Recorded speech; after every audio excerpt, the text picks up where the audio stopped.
সন্ধ্যার মধ্যে ৬০ কিলোমিটার বেগে ঝড়ের শঙ্কা। দেশের ৭ জেলার ওপর দিয়ে ঘন্টায় সর্বোচ্চ ৬০ কিলোমিটার বেগে ঝড় বয়ে যেতে পারে বলে জানিয়েছে আবহাওয়া অধিদপ্তর।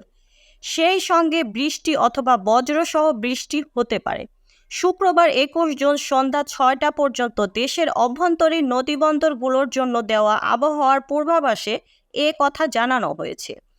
পূর্বাভাসে বলা হয়েছে, দেশের খুলনা, বরিশাল, পটুয়াখালী, নোয়াখালী, কুমিল্লা, চট্টগ্রাম এবং কক্সবাজার অঞ্চলসমূহের উপর দিয়ে দক্ষিণ অথবা দক্ষিণ পূর্ব দিক থেকে ঘন্টায় ৪৫ থেকে ৬০ কিলোমিটার বেগে অস্থায়ীভাবে দমকা অথবা জোড়ো হাওয়া বয়ে যেতে পারে।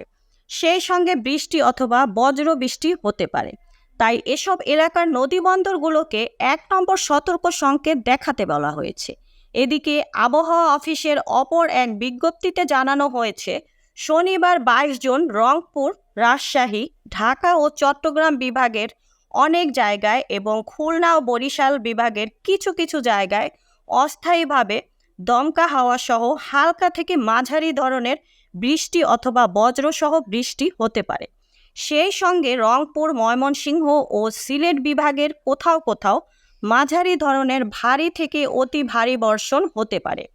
পূর্বাভাসে আরও বলা হয়েছে, আগামী ৫ দিন বৃষ্টিপাতের প্রবণতা অব্যাহত থাকতে পারে। বৃহস্পতিবার সন্ধ্যা পর্যন্ত গত ২৪ ঘন্টায় দেশে সর্বোচ্চ ১৩৪ মিলিমিটার বৃষ্টিপাত রেকর্ড করা হয়েছে পঞ্চগড়ের তেঁতুলিয়ায়। এ সময় যশোরের সর্বোচ্চ তাপমাত্রা ৩৫.৪ ডিগ্রি সেলসিয়াস এবং বান্দরবনে সর্বনিম্ন ২২ ডিগ্রি সেলসিয়াস রেকর্ড করা হয়েছে।